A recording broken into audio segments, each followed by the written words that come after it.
အားလုံးပဲမင်္ဂလာပါကျွန်တော်ရဲ့ BC Computer Online Training အမည်ကျေးဇူးပါတယ်ကျွန်တော်ဒီတခါမျှဝေပေးသွားမယ့်အကြောင်းအရာကြတော့ကျွန်တော်တို့ Runbam Channel ပေါ့နော် Runbam မှာကျွန်တော်တို့ကဗီဒီယို upload လုပ်တဲ့နေ့နဲ့ပတ်သက်ပြီးမျှဝေပေးမှာဖြစ်ပါတယ်ဒီအဲ့တော့ကျွန်တော်တို့ရှေ့ပိုင်းမှာကြတော့သူ့ကိုကျွန်တော်တို့အကောင့်ဖွင့်တဲ့နေ့တွေပြီးတော့ကျွန်တော်တို့က activate လုပ်တာတွေ verify လုပ်တဲ့ပိုင်းတွေနဲ့ပတ်သက်ပြီးတော့ပြောပြပါဖြစ်ပါတယ်အဲ့တော့အဲ့ဒီအချက်တွေကိုကျွန်တော်တို့အရင်ဆုံးလုပ်ပြီးပါတာလေကျွန်တော်ဗီဒီယိုကိုတင်လို့ရမှာဖြစ်ပါတယ်အဲ့တော့ဗီဒီယိုတင်တဲ့အခါမှာကျွန်တော်တို့ကဒီမှာသူကဗီဒီယိုကိ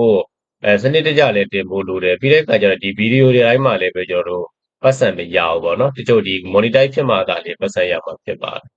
အဲ့တော့ဒီဗီဒီယိုမှာဆိုလို့ရှိရင်ကျွန်တော်ဒီမှာတင်ထားတာကြည့်လို့ရတယ်နော်ဒါ2022ဩဂတ်လ9ရက်နေ့ကမှတင်တာဒါမနေ့ကမှတင်တယ်ပေါ့ဗျာနော်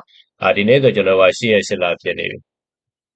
အဲ့ဒါမနေ့ကမှတင်ထားတဲ့ဗီဒီယိုကကြည့်တဲ့ view ကဘယ်လောက်ရှိလဲဆိုကျွန်တော်165 view ရှိတယ်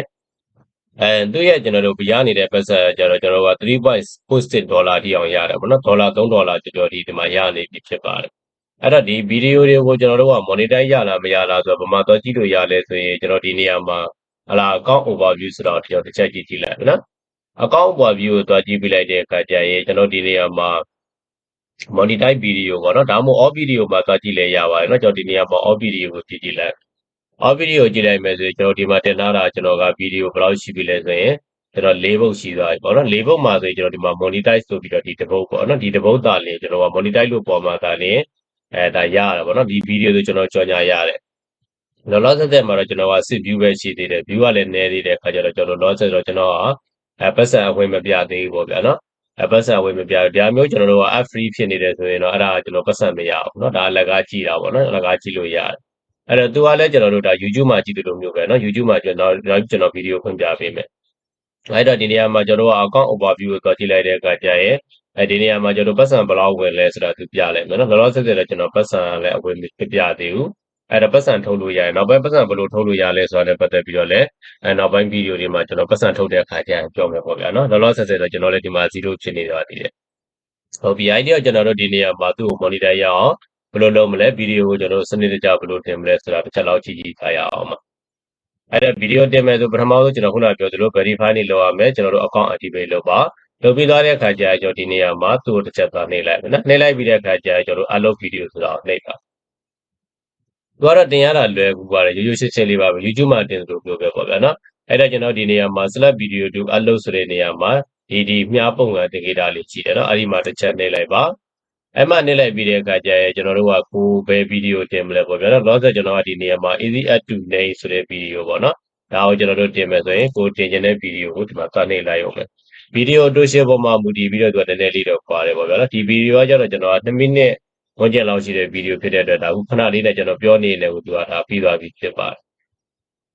်အဲ့ကကြရင်ကျွန်တော်ဒီပေါ်မှာကျွန်တော်တို့ဒီဗီဒီယိုရဲ့ title ပေါ့ဗျာနော်အဲ့တော့ကျွန်တော်ကဒီနေရာမှာဗီဒီယို title ကိုကြတော့ကိုပေးခြင်းတဲ့သူဒီဆိုင်ရာပေါ့ဗျာနော်မြန်မာလိုပေးအင်္ဂလိပ်လိုပေးကြိုက်တာပေးလို့ရတယ်နော်အဲ့တော့ easy combine name exam ပေါ့ဗျာเนาะကျွန်တော်တို့နာမည်တွေကိုဒီမှာလွယ်တကူနဲ့ပေါင်းလို့ရတဲ့ဒီစနစ်ပေါ့ဒီဗီဒီယိုနဲ့ပတ်သက်တဲ့အကြောင်းပေါ့ကျွန်တော်ဒီမှာအင်္ဂလိပ်လိုပဲရေးလိုက်တယ်ပဲเนาะနောက်ကအောက်ကဗီဒီယို description မှာတော့ hard sign တွေပါတွေထားပြီးတော့ထည့်ကျင်တယ်ဆိုတဲ့ထည့်ပေါ့เนาะကြလို့မထည့်ဘူးဆိုလို့ရှိရင်လည်းကိုပါကိုကျွန်တော်တို့ဒီ YouTube မှာတင်သလိုမျိုးပဲเนาะအဲ့တော့ YouTube မှာတင်သလိုကျွန်တော်ကဒီနေရာမှာ hashtag ကိုခံပြီးတင်ကျင်တယ်ဆိုတော့ကျွန်တော်ဒီမှာ hard sign ကိုထည့်မယ် hard sign ထည့်ပြီးတော့ဒီလောဒါကဘာလုပ်ငန်းနဲ့ပတ်သက်တာလဲဆိုတော့ကျွန်တော်က computer ပေါ့ဗျာเนาะကွန်ပျူတာပြီးရင်ကျွန်တော်တို့ကနောက်တစ်ချိန်ကျွန်တော်တစ်ချက်ချပြီးတော့ assign ခံမယ်ဒီလိုကြတော့ကျွန်တော်တို့က Excel ပေါ့နော် Excel နဲ့ပတ်သက်တဲ့အားလုပ်တာဒါတော့နှစ်ခုလောက် assign ခံလိုက်လည်းရတယ်နော်ကိုပါဦးဆိုင်ရာလေးကို assign ခံမယ်ပြီးပြီဆိုရင်ကျွန်တော်တို့ဒီနေရာမှာသူ့ရဲ့ကျွန်တော် address ထည့်မယ်ပေါ့ဗျာနော်ကျွန်တော်ကတော့ပုံမှန်ထည့်နေကြအတိုင်းပဲကျွန်တော် address ကို contact ကိုသူ့ရဲ့ကျွန်တော်ကိုပါဦးထည့်ချင်တာထည့်လို့ရကျွန်တော်တို့သင်တန်းဒီကြော်ညာပေါ့ဗျာနော်သင်တန်း software နဲ့လည်းဒီကျွန်တော်တို့ address လေးကိုကျွန်တော်ထည့်ပေးမှာဖြစ်ပါတယ်ကိုလုပ်ငန်းနဲ့ကိုဆိုင်ရာကိုပါကိုချလုပ်ငန်းဟာပတ်သက်ပြီးပတ်သက်ကြောင်းရေးကျင်တယ်ဆိုလည်းရေးလို့ရတယ်အများကြီးရေးလို့ရပါနော်ဒါကတော့ကျွန်တော်တို့က discussion မှာရေးထားတာဖြစ်ပါတယ်ဗီဒီယိုဝင်ကြည့်လိုက်တဲ့အခါကျရင်ဒီ discussion ကိုမြင်ရမယ်ပေါ့ဗျာနော်ဒါဒီကတန်းနေမှာကျတော့သူပေးထားတဲ့ဟာလောလောဆယ်မှာသုံးပုံရှိတယ်လောလောမှာတော့လူဘာမှယူရတာမရှိဘူးဒီထဲမှာတစ်ခုခုသွားနှိပ်လိုက်တဲ့အခါကျရင်လည်းဒီမှာဘာမှလာပြီးတော့မပြဘူးဗျာနော်ဒါပေမဲ့ဒီမှာနှိပ်လိုက်တာနဲ့နှိပ်ထားတဲ့ဟာကျွန်တော်တို့ဗီဒီယိုကိုနောက်ဆုံးပြီးသွားလို့ finish ဖြစ်သွားပြီပေါ့နော်အလုပ် finish ဖြစ်သွားတဲ့အခါကျလို့ရှိရင် အဲ့ဒီဗီဒီယိုကျွန်တော်ကdescription မှာမြင်နေရလိုက်ပါဘောနော်ဗီဒီယိုရဲ့ကျွန်တော်ရှေ့ကတန်းနေနေမြင်ရမှာဖြစ်ပါတယ်ကဲလို့ကိုပါကိုကျွန်တော်ကဖန်တီးထားတဲ့ဗီဒီယိုတန်းတင်းကိုထည့်ကျင်တယ်ဆိုလို့ရှိရင်လည်းထည့်လို့ရ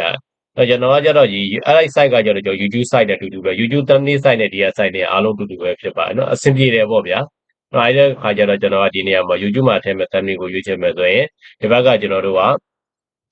church your own ဆိုတာပေါ့နော်ဒီနေရာမှာတစ်ချက်နေလိုက်ပြီးတဲ့အခါကျရင်ကိုပေါ့ပေးမဲ့ thumbnail ပုံပေါ့နော်ကျွန်တော်ဒီမှာလုပ်ထားပြီးသားရှိတယ်အဲ့ဒီပုံလေးသွားပြီးတော့ကျွန်တော်ရွေးလိုက်ပါတော့တပည့်ကလေးနှိပ်ချင်လိုက်တယ်ဒီမှာတစ်ချက်နှိပ်ပြီး open နှိပ်လိုက်တယ်ဆိုလည်းရတယ်ဒါဆိုကျွန်တော်တို့ကဒီမှာဝင်လာမှာဖြစ်ပါတယ်လောလောမှာတော့ပုံကကျွန်တော်တို့အချိုးစားမကြအောင်ဒါပေမဲ့ကျွန်တော်တို့ဒီအလုပ်ပြီးသွားတဲ့အခါကျရင်တော့ဒါအချိုးစားကြကြနဲ့ဝင်တော့မှာဖြစ်ပါတယ်ဒီအောက်ကကျွန်တော်တို့ test option မှာတော့ကျွန်တော်ကလောလောဆယ်မှာဟာလာကျွန်တော်ဒီမှာ Excel computer ပါညာရှေ့ပိုင်းကရေးထားဘူးတာရှိတဲ့ဟာလေးတို့ဒီမှာလာပေါ်နေပြန်နော်အဲ့တော့ကျွန်တော်ဒီနေရာမှာတော့သူ height မဟုတ်ဘူးပေါ့ဗျာနော်ကျွန်တော်ဒီနေရာမှာVIME ပေါ့နော် combine လို့ကျွန်တော်ရေးလိုက်မယ်ဒါတော့ဟုတ်ပြီနော် combine နောက်ပြီးတဲ့အခါကျတော့တစ်ခုထပ်တက်ခြင်းနဲ့ဆိုလို့ရှိရင်လည်းကျွန်တော်တို့ကဟာလာ name ပေါ့ဗျာနော် combine name ပါညာစသဖြင့်ကျွန်တော်တို့ဒီနေရာမှာtest ထည့်လို့ရတယ်အဲ့ဒီထဲမှာထည့်တယ်လို့ပြောပါဦးကျွန်တော်ဒီ YouTube မှာထည့်တယ်လို့မျိုးပဲထည့်လို့ရတယ်ပေါ့နော်ဒါဆိုရင်ပြီးသွားပြီဒီကဲလို့ဒီနေရာမှာ schedule video ကိုနှိပ်ချင်တယ်ဆိုလည်းနှိပ်လို့ရတယ် schedule video ကဘာလို့တာလဲဆိုကျွန်တော်တို့ကအချိန်သတ်မှတ်ပြီးတင်တာပေါ့ခုလောလောဆယ်မှာကျွန်တော်ကဒီနေရာလောလောဆယ်12:52မိနစ်မှာခုလောလောဆယ်လုပ်နေတယ်ဒါကိုကျွန်တော်ညနေ9:00နာရီခွဲလောက်မှတင်မှာပေါ့နော်ကျွန်တော် YouTube တို့ Facebook page တို့ဆိုကျွန်တော်ညနေ9:00နာရီခွဲမှတင်တာရှိတယ်အဲ့လိုမျိုးကျွန်တော်ကအချိန် date တွေပါသတ်မှတ်ပြီးဒီမှာတင်ကျင်တယ်ဆိုအမှတ်ကြီးပေးလိုက်ပေးပြီးတဲ့အခါကျကျွန်တော်ဒီနေ့ပဲချိန်ဘယ်နာရီတင်ကျင်တဲ့အခါကျကျွန်တော်ဒီမှာ AM PM ကြိုက်တာယူလို့ရတယ်ဟိုပါအချိန်သတ်မှတ်ပြီးတော့ထားပါတော့ပြီးရင်ကျွန်တော် apply လုပ်လိုက်လို့ရှိရင်အဲ့ဒါဆိုရင်ကျွန်တော်ဒီမှာအလုပ်လုပ်လိုက်တဲ့အခါကျရင်အချိန်သတ်မှတ်ပြီးတော့သူကကိုသတ်မှတ်ထားတဲ့အချိန်မှာဗီဒီယိုတက်သွားမှာဖြစ်ပါနော်အဲ့ဒါကျွန်တော်ကတခါလေးတင်မှာဖြစ်တဲ့အတွက်ဒီမှာအမှတ်ကြီးကိုဖြုတ်လိုက်တယ်နော်ဖြုတ်ပြီးသွားတဲ့အခါကျကျွန်တော်အလုပ်ဆိုတာကိုနှိပ်ပေးလိုက်ပါ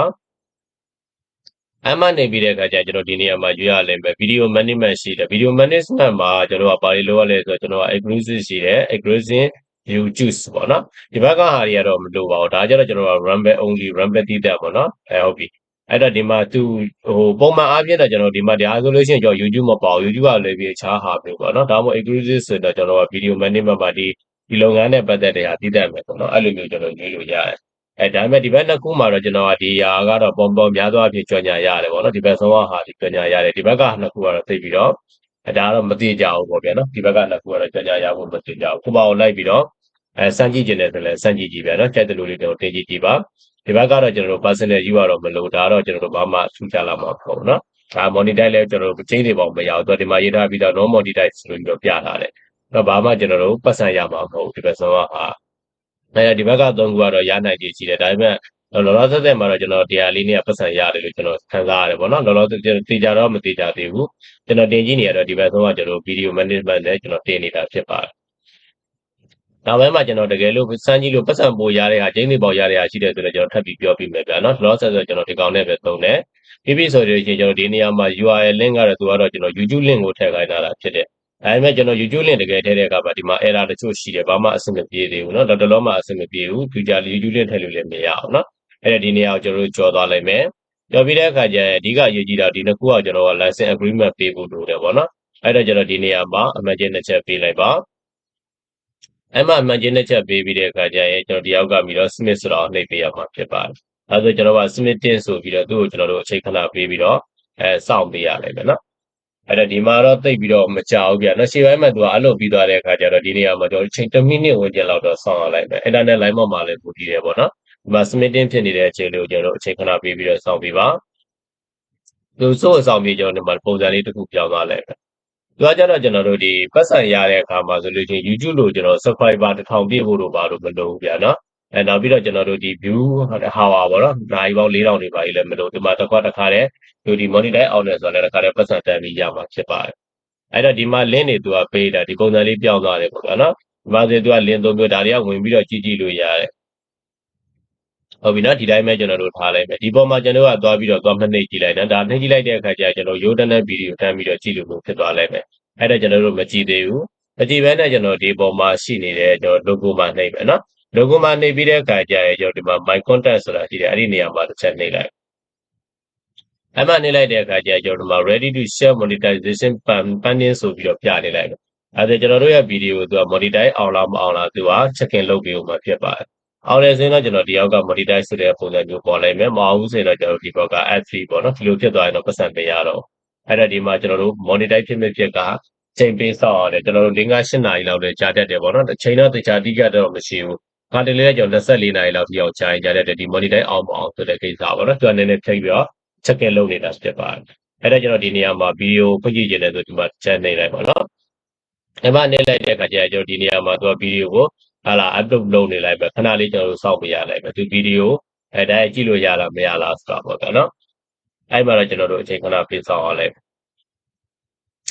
โอเคအဲ့ဒါကျွန်တော်ဒီမှာဒါဗီဒီယိုပြီးသွားပြီပေါ့နော်ဗီဒီယိုသွားတယ်လောလောပြီးသွားပြီ check in လုပ်လိုက်လို့ပြီးသွားပြီပြီးသွားတဲ့အခါကျတော့ကျွန်တော်ဒီမှာဗီဒီယိုကိုဖွင့်ကြည့်ကြတယ်ဆိုဒီမှာတစ်ချက်လောက်သွားနေလိုက်နော်အားလုံးပဲတဲ့အခါကျကျွန်တော်ဒီမှာတစ်ခါတည်းတက်ပွင့်တယ်တကယ်လို့ကြောင်ညာဝင်တယ်ဆိုသူကထပ်ဆခြင်းပါရဝင်လာတယ်ပေါ့နော်ကျွန်တော်တို့ဒီဗီဒီယိုတစ်ခုခုစပြီးဖွင့်လိုက်တယ်ဆိုတာတဲ့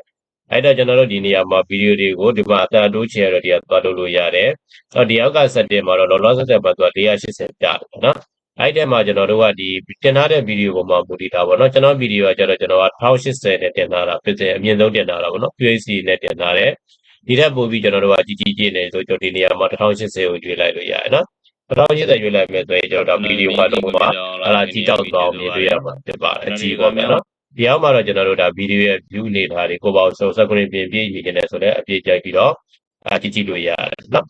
နောက်ဒီအောက်မှာကျွန်တော်တို့ comment တွေပါရေးကျင်တယ်ဆိုတော့ comment ရေးလို့ရမှာဖြစ်ပါတယ်ဒါဒီမှာကျွန်တော်တို့ဒီ channel ကို subscribe လုပ်ချင်တယ်ဆိုလည်းဒီမှာကျွန်တော်တို့ပြီးတော့ subscribe လုပ်လို့ရတယ်ပေါ့နော်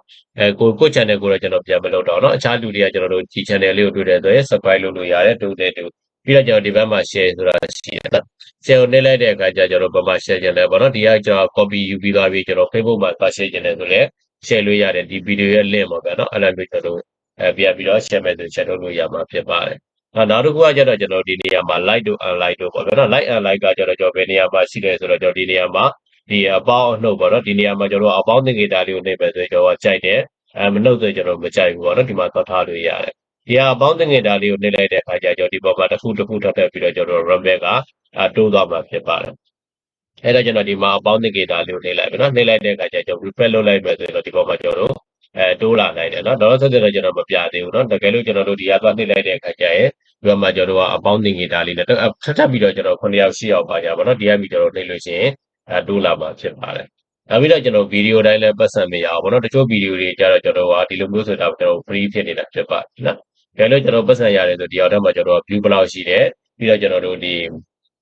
ဟိုပါပေါ့နော်ဒီပတ်စံဘယ်လောက်ရတယ်ဆိုတာပြနေလိုက်မယ်လောလောဆယ်မှာကျွန်တော်ဒီမှာ live တွေ့နေတာရှိရဆိုတာနော်ဒါဆိုကျွန်တော် live တွေ့နေတယ်ဒီမှာကြည့်ရှုတဲ့သူဘယ်လောက်ရှိတယ်ဆိုတာတွေပါတွေ့ရမှာဖြစ်ပါတယ်โอเคเนาะအားဆိုရင်အားလုံးပဲစင်ပြေကြလိမ့်မယ်လို့ထင်ပါတယ်ကျွန်တော်ရဲ့ဗီဒီယိုလေးကိုဆုံးဖြတ်ကြည့်ရှုပေးတဲ့အတွက်အထူးပဲကျေးဇူးတင်ရှိပါတယ်ခင်ဗျာကျွန်တော်ရဲ့ BC ကွန်ပျူတာ online training မှာသင်တန်းများတက်ရောက်လိုပါကဖုန်းနံပါတ်3998831111ကိုဆက်သွယ်စုံစမ်းမေးမြန်းနိုင်တယ်လို့ Viber Medicine နဲ့ဆက်သွယ်စုံစမ်းမေးမြန်းနိုင်ပါတယ် Facebook Page Messenger ဆက်သွယ်လို့လည်းဆိုရင်တော့ BC ကွန်ပျူတာ online training ဆိုတဲ့ Page Medicine ဆက်သွယ်စုံစမ်းမေးမြန်းနိုင်ပါတယ်အားလုံးပဲကိုယ်စိတ်နှပြရှင်လန်းချမ်းမြေ့ကြပါစေခင်ဗျာ